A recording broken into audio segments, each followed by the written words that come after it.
Welcome. I am Marthius. Where does money come from? In 1980, the net worth of the 5 Canadian chartered banks was $4 billion. In the next 30 years, they proceeded to lend to the Canadian government and the Canadian public $1.3 trillion. Where did they get $1.3 trillion to lend? Who is benefiting right now from this economy? And saying that we have food and shelter is a very low bar considering what's possible with the billionaire lifestyle. There's so much wealth in the world, yet everyone I know is in debt. Every time we want to help people, the excuse is the same. We don't have the money. If this system doesn't provide people the money they need to live fruitfully, then why are we using it? I've been trying to understand money, currency, finance, and the economy for 30 years. Pundits have painted economics as extremely complex and far beyond the average person's ability to grasp. The perception that only a few gifted and highly educated individuals truly understand economics is propagated by politicians, media members, and the gullible dupes that follow them. To that point, 99% of the people I have asked do not know where money comes from. Do you know where money comes from? Seems like everybody should know, yet almost nobody does. Where do I think it comes from? Like it's made? I don't know, the government? Money comes from paper. I believe it comes from trees. Yeah, exactly. In the long run, I think it comes from trees. No, I believe money. I'm not 100% sure. I'm not certain.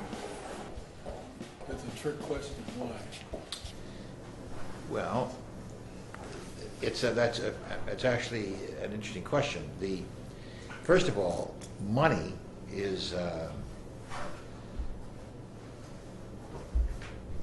prior to money.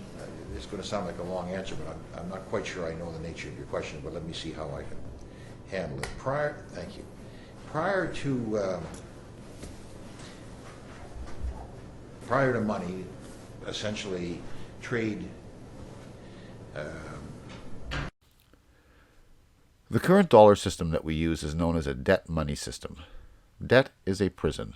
Therefore, we are not free and in no way should settle for the bare minimum we need to survive.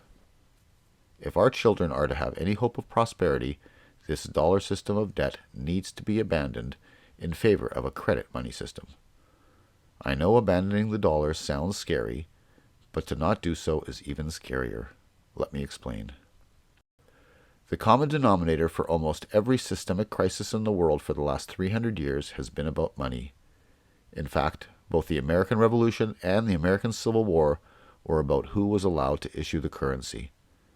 The colonies wanted to be free of the British banks, and the Boston Tea Party ushered in the American Revolution. Abraham Lincoln issued $450 million from the American Treasury known as greenbacks and distributed them to the people of America debt and interest-free. These were credits that society could keep. They did not have to be given back. Shortly after this, Lincoln was assassinated. The British banks painted themselves as American banks and have set the policies of the Western world for the last century, a century that could be described as the most destructive, greedy, and shameful period in human history. Billions spent on war, pennies spent on people. This is the legacy of the debt currency system that our banks have ensnared us into and we continue to volunteer to protect. This dollar system is a disease on humanity that is about to kill us. So what is a credit money system? Gold is a credit money system. If you find gold in the ground, it stays with you and ultimately society forever. You never have to give it back to the ground, and you certainly don't have to give it back plus a little bit extra gold as interest. The credit that the gold represents enriches us perennially. Contrast that with our dollar debt currency system. Every dollar is borrowed into existence and needs to be returned plus interest. In order to understand the impact of such a system, I will need to first explain to you where money comes from, because the former Prime Minister of Canada couldn't. This is how it works. Say I have a house I want to sell for $300,000 and you want to buy it. You have good credit and are approved for a mortgage. When it comes time for you to give me the money, the bank does not give you $300,000 cash. They don't have it. Instead, they give you a piece of paper that will be recognized by my bank. I give that piece of paper to my bank, and then the banks close. My bank is up $300,000. Your bank is short $300,000. Banks always have to be balanced before they open up the next day. So at night, they go to this thing called the interbank lending market.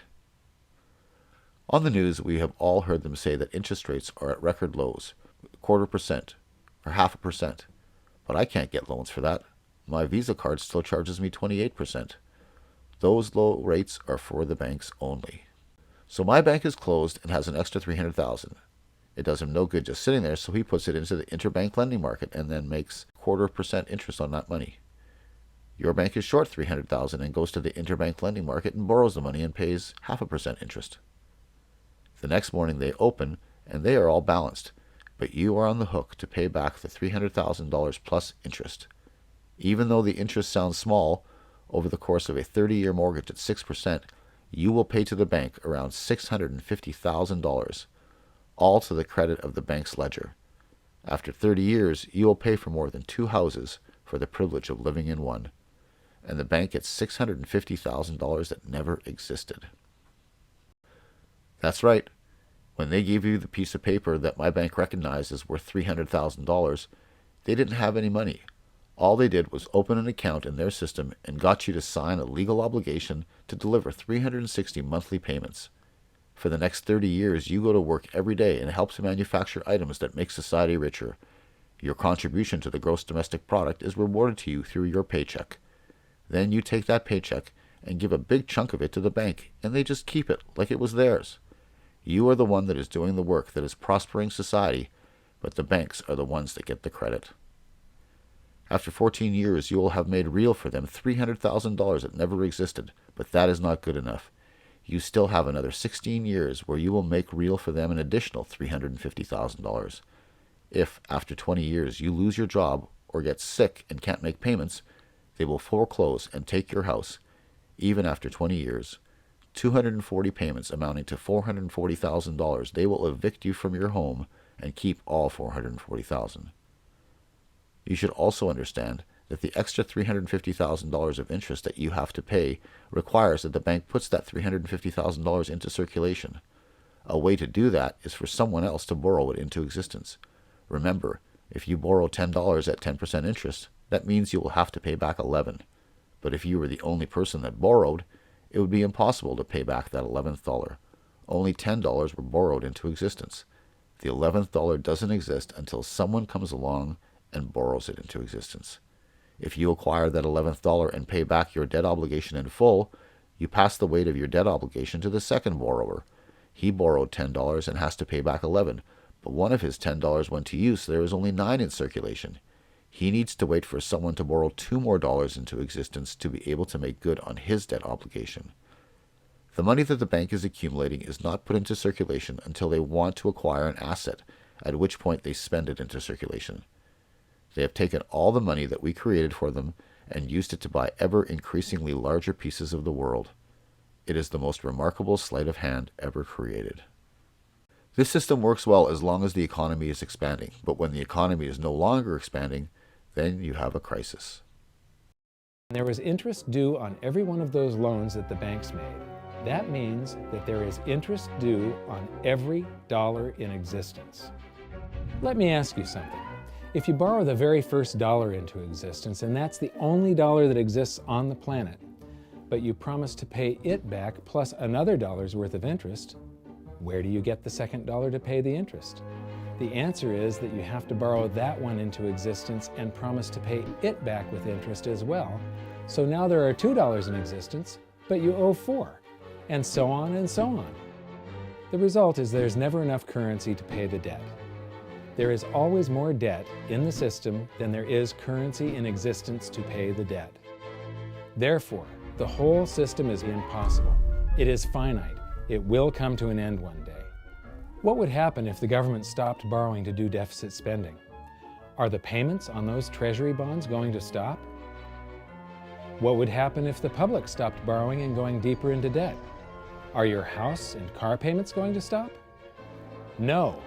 There is a payment due every month on the principal plus the interest on every dollar in existence, and those payments do not stop.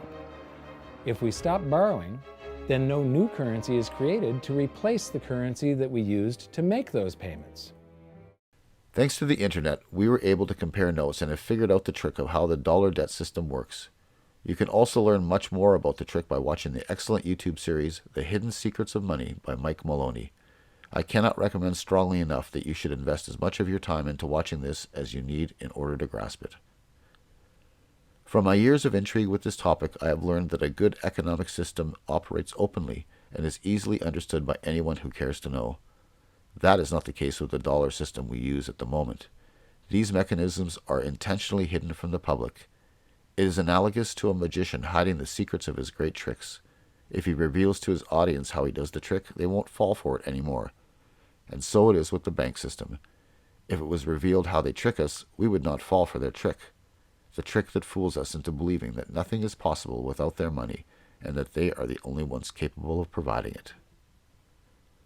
Perhaps the most insidious aspect of the trick is that there is a difference between money and currency. Currency is a medium of exchange, a unit of account. It is portable, durable, divisible, and something called fungible. Fungible means that each unit is the same as the next unit. A dollar in my pocket buys the same amount as a dollar in your pocket. Money is all of those things plus a store of value over a long period of time. When Nixon took the dollar off the gold standard in 1971, we went from a money system to a currency system. It is only money when it is backed by something of intrinsic value. I have directed Secretary Connally to suspend temporarily the convertibility of the dollar into gold or other reserve assets, except in amounts and conditions determined to be in the interest of monetary stability and in the best interest of the United States. Today, the world uses the US dollar to buy oil. The reason every country in the world buys oil in US dollars is not because it prospers other countries to have to use another nation's currency, which it doesn't, but rather it uses it because of intimidation from the US military. This creates an artificial demand for the US dollar, giving control of the global economy to whoever issues it. Funny thing is, no one knows who issues the US dollar. Yes, it is the Federal Reserve, but the Federal Reserve is privately held by shareholders, and not even I can find out what their names are. These magicians are the world's best. They are so good that we don't even know they exist, let alone that they are playing a trick on us. I believe that the best possible outcome for the confusion that is approaching would be to adopt a commodity-backed crypto money system, a decentralized network of ledgers tethered to the various producers and manufacturers that contribute to the gross domestic product of our economy. This is a credit system, and as the name suggests, the credit is issued in proportion to the production of that commodity. In effect, the credit is an actual receipt redeemable for a standard unit of that commodity. In this model, the issuers of the credit are not mysterious psychopaths without insight into the industry that builds the value. No, in this case, the industry that makes the commodity also makes the currency. With the advent of blockchain, the ability to issue uncounterfeitable cryptocurrency is now in the skill set of any industry.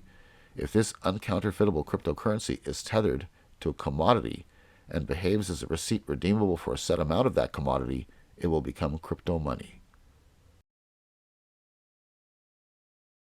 I will stop now and let the idea sink in a little. If you want to see my vision for a fair money system, watch my commodity-backed crypto money system video, which you can find amongst my other movies. I will end by laying out what I believe will be byproducts of abandoning the dollar system and adopting a credit money system. The end of large-scale war. The end of famine. The end of systemic oppression. The end of debt. More equitable distribution of wealth. Economic stability. Reprioritizing of social values. The end of homelessness. I'm not kidding.